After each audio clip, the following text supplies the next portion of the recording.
Welcome to Policy Matters, Season 4, Episode 3. Policy Matters is a video chat series between Teri Talan of the McCormick Center and guest thought leaders in early childhood policy. This year, our focus is on racial equity, an important topic in early childhood education. It is being discussed at policy tables, promoted by philanthropy, and, in some exemplary programs, put into practice by leaders and teachers. What is racial equity? How does it differ from multicultural and inclusive early childhood services? Why is it important to call out racial equity in policy? How can you take action at the state, community, and program level? Our guest for this episode is Ashley Nazarak, Vice President of Learning and Evaluation at YMCA of Metropolitan Chicago. Hello, welcome to our third year of doing video policy chats. This year, our topic is racial equity. This is a topic which seems to be everywhere in the media, but it has special resonance for those of us in the field of early childhood education. I'm here with my guest, Ashley Nazarak, who is from the YMCA of Metropolitan Chicago. And I'm just going to start and ask Ashley if she could share with us what it is that she does at the Y and how this topic of racial equity fits into her work. So, hi, Teri. Again, I'm Ashley Nazarak, and I'm with the YMCA of Metropolitan Chicago, and I'm the Vice President of a department called Learning and Evaluation. And our department focuses on, we have two primary goals for the association, which is to elevate the quality of our youth programs and measure our impact in those programs.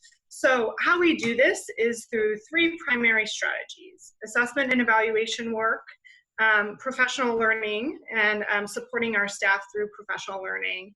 And then the third piece is really curricular design and supports. And so how that translates in our early childhood work specifically is we have a large professional development system supporting all of our early childhood educators, where they come together and in peer learning groups and learn from each other and get to explore some content.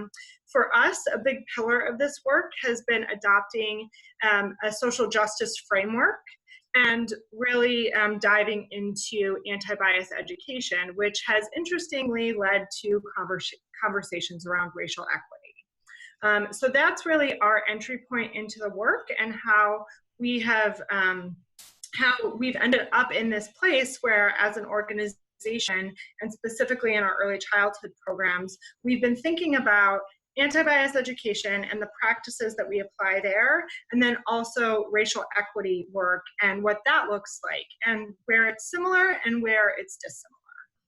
Thanks, Ashley. How many programs are in your network?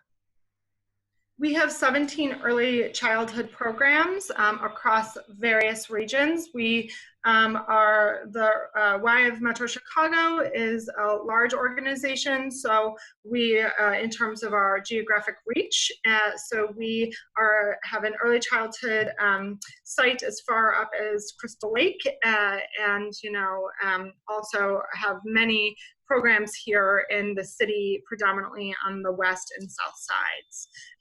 So our reach is big. In Crystal Lake, yes, pretty close to the border, moving towards Wisconsin. Yes, so it's a pretty correct. Okay. Yeah. So you mentioned that you the connection between social justice, racial equity, anti-bias. These are terms that people use, sometimes thinking they're interchangeable, but they're really not. Could you tease out the differences for us? Sure. So for us, when entering into racial equity, we almost think about them like a Venn diagram. Like you said, there are certain things that are very distinct, and then there's places where those frameworks intersect with one another. And so for us, what it has really meant is racial equity work starts with a system. starts with thinking about the system and really the inequities in our system, especially for people of color. And so that is the starting point, and where things flow from a racial equity framework. Whereas anti-bias education starts with this idea around a vision for all children to have access to high quality care, to really be able to unpack differences and celebrate differences. And so it starts really from thinking about bias. And of course, those things very strongly intersect with one another, but because they start from different places, they have different implications in terms of what they mean for your system, for your policies, and for your practices. Thank you. So what do you see has been the impact of this work that you're doing with teachers and with program site leaders across this network of programs?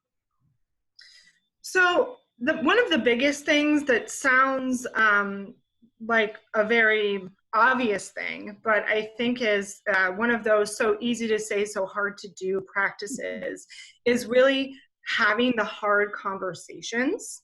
And again, for us, we have entered into the racial equity work through the anti-bias education framework. So that's where they're like siblings in that way. And one kind of has made us think about the other. And so a lot of the conversations that we're having in professional learning communities are around how we support families, how we support children, but then how we support each other in thinking about our various biases, and then thinking about how do we move into more equitable practices, and what does that mean for how the Y operates as an organization. So that's been a huge impact for us in terms of even like our pedagogy, how we work in the classroom with children and how we're interacting with families. It's forced people to sometimes take a really good hard look at how they may be treating one child versus another, and why, and then what we need to do about that. Mm-hmm. It also we have brought this into the classroom in a very real way. So through literacy, we talk to children about social justice and differences. And what comes out oftentimes is around racial equity. I'll give you just a very specific example. Right. We were reading, we have a teacher who was reading a storybook to her classroom, and one of the children, there was a police officer in one of the pictures, and one of the children started talking about how their mom had been pulled over by a police officer and what that whole experience was like. And in the past, our teachers would have maybe taken a social emotional approach to this or kind of skirted around it because it felt uncomfortable. And now they're leaning into those conversations in the classroom. And they're really starting to talk to children about what those experiences have looked like for them. Our kiddos are really, they're picking up on what's happening in those experiences. And for some of them, it's been, traumatic. And so that conversation, those are the ways in which this is really translated into the classrooms, into how we're working with children in a very real way. Thank you. What about the impact on your programs as a whole, or even the organization of the Metropolitan YMCA? Because as we talked at the beginning, or as you shared, racial equity relates a lot to policies. And I'm wondering, has any of this work percolated up and impacted policy at the program or organizational level? It has. It's really, because we have had more of a ground up approach in this, we have really at an organizational level and at an overarching program level started to say, if this is what we're adopting and we're asking teachers to do, then this is what we have to be about in every fabric of every component of our work.